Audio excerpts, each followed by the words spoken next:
Most men think cheating is about late nights, secret texts, and catching her red-handed. But that's surface level. That's what movies show you. Real betrayal? It's quieter, smarter, more personal. Because when a woman cheats, especially with someone you know, a friend, a coworker, someone inside your circle, it's not just about where she goes, it's about what she said and how she says it. It's not reckless, it's calculated. It's not confessions, it's distractions. She won't act guilty, she'll act normal. In fact, too normal. Almost like she's trying to prove something without saying a word. This is where most guys get blindsided. They don't get lied to, they get outplayed emotionally. So today we're pulling back the curtain. These are the 10 subtle phrases women use when they're cheating with someone familiar. Phrases you've probably heard before, brushed off, maybe even believed. But after this video, you won't. And real quick, before we dive in, only a small percentage of people who watch this channel are not subscribed. So if you find value in content that tells the truth, most people are too afraid to say, hit that subscribe button. It helps us grow and helps you never miss a wake-up call like this one. Let's get into it. 1. You're being paranoid. This isn't comfort, it's calculated confusion. You notice something, a vibe that wasn't there before. Her routine shifted. She's guarding her phone like it's classified. So you ask, what's going on? And she fires back with the oldest defense in the book. You're being paranoid. This isn't about easing your worry, it's about disabling your radar. She's not trying to make you feel safe. She's trying to make you feel crazy. This is classic gaslighting. The kind that makes you second-guess what your gut is screaming at you. It's psychological judo, flipping your concern into a flaw so she doesn't have to explain anything. And if the guy she's getting close to is someone you know, someone in your circle, then this tactic becomes even more urgent. Because once you see it clearly, the lie doesn't just crumble, it explodes. So understand this, you're being paranoid doesn't mean you're wrong, it means you're getting close. 2. He's like a brother to me. This isn't reassurance, it's misdirection in disguise. When a woman drops this line, she's not just describing a friendship, she's preemptively defending it. Think about it. Who explains something so innocent with such intensity unless there's something to hide?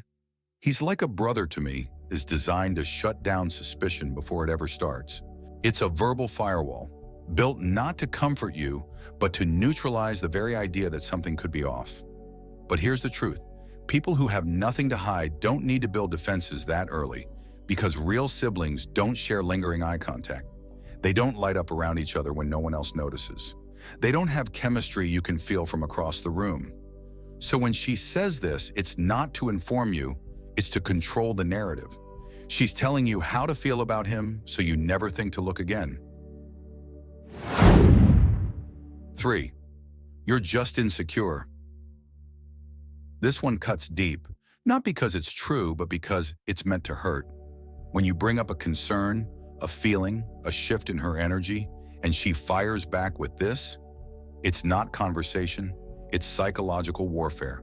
She's flipping the script, turning your intuition into a flaw. Now, instead of defending her actions, she's attacking your emotional stability.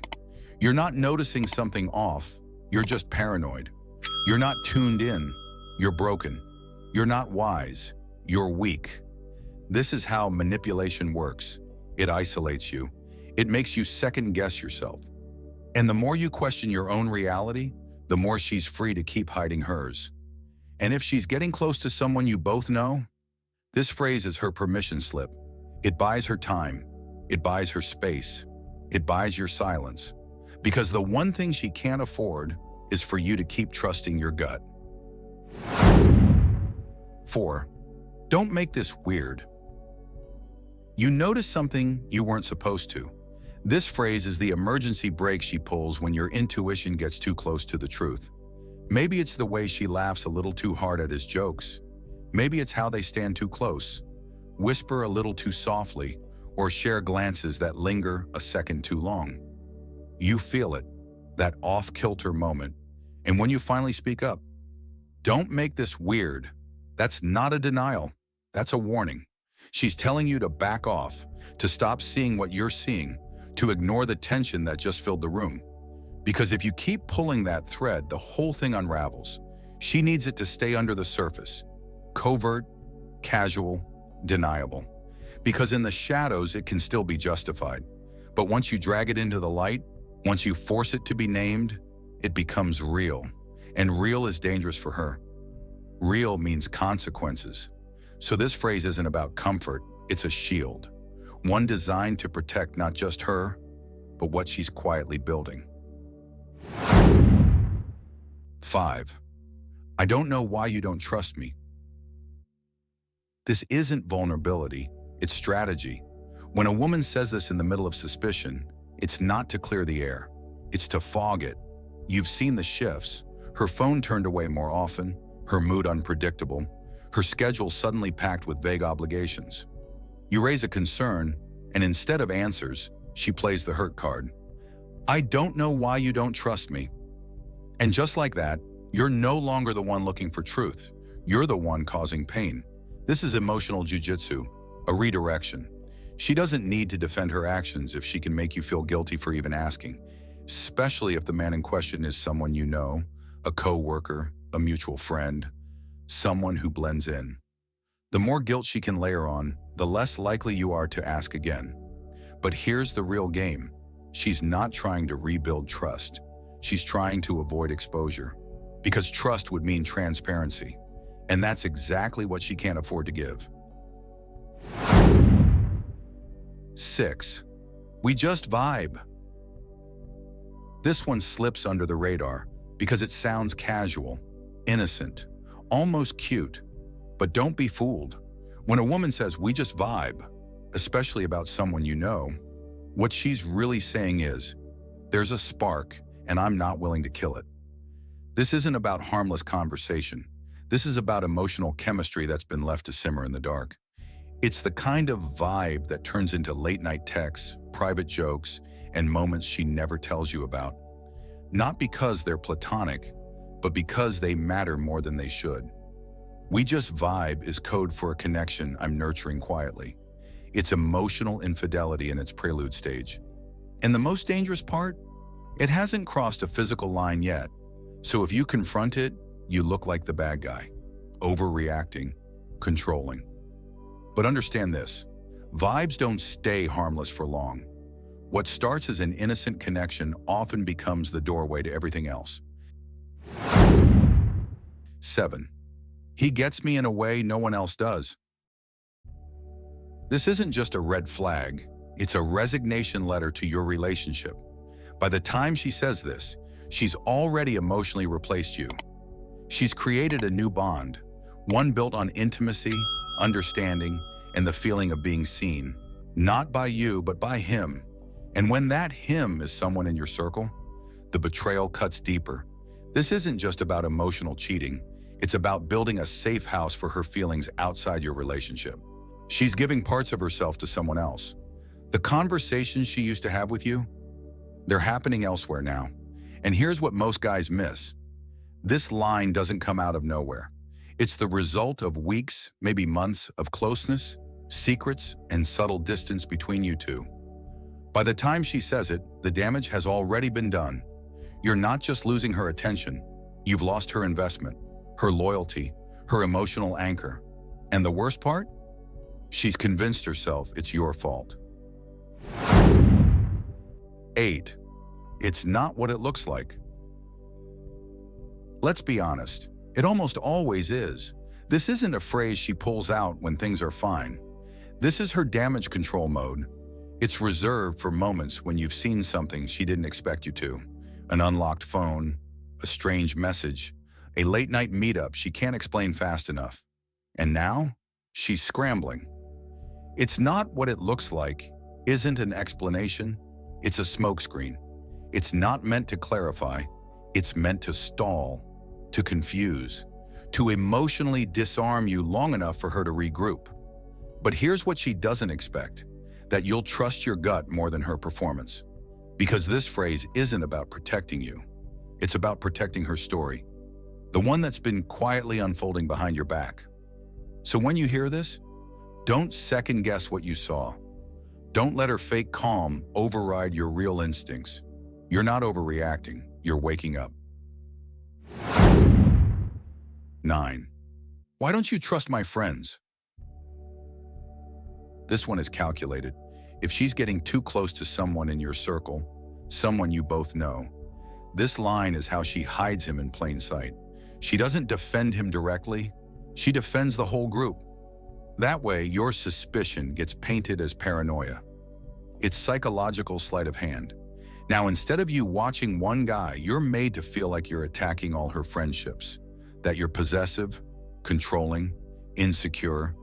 But that's the trick. She's expanding the field so the real threat can slip through unnoticed.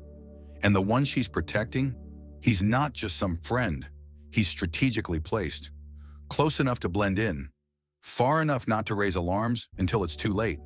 This isn't loyalty to her friends. This is loyalty to her cover story. So if her defense feels too broad, too emotional, too rehearsed, ask yourself, who benefits the most from this confusion? Because she's not just dodging a question, she's shielding the truth. 10. You never listen to me. At first glance, this sounds like a typical relationship complaint. Everyone wants to feel heard, right? But when you zoom out, when you put this line in the context of emotional distance and suspicious behavior, it becomes something else entirely. It's not just frustration, it's a justification. This is the story she tells herself to rationalize what she's doing.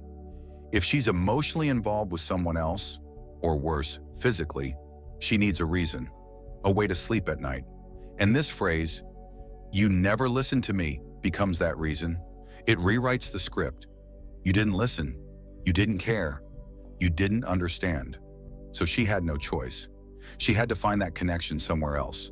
And if it happened to be with someone close to you, well, she was just meeting a need you refused to. This is how betrayal is softened. Not with denial, not with guilt, but with narrative. By painting herself as the wounded party and you as the one who pushed her away. It's manipulation disguised as vulnerability. And if you're not careful, you'll start believing it too. Ping it in a storyline that lets her feel like the victim. Here's the truth most men miss. When a woman cheats with someone familiar, it's rarely impulsive. It's not some heat-of-the-moment decision. It's planned, controlled, calculated. The words she uses, they're not slips. They're strategy. She's not trying to raise your suspicion. She's trying to erase it. She doesn't want you to look closer. She wants you to look inward and doubt yourself. But now, that game's over. You've seen what's behind the curtain. You know the phrases. You know the psychology.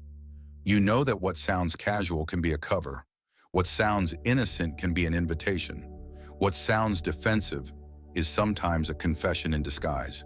So the next time you hear those lines, don't shrug them off. Don't explain them away. Don't gaslight yourself. Pause, listen, observe. Because the truth, her words might be revealing more than she ever meant to say. Thanks for watching. If this hit home or opened your eyes, do me a favor. Like, share, and subscribe for more real talk about relationships, dating, and the human behavior no one else dares to expose. Stay sharp, stay grounded, and never ignore your instincts again. And don't stop here.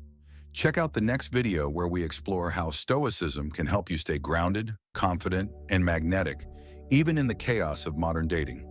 Thanks for watching. See you next.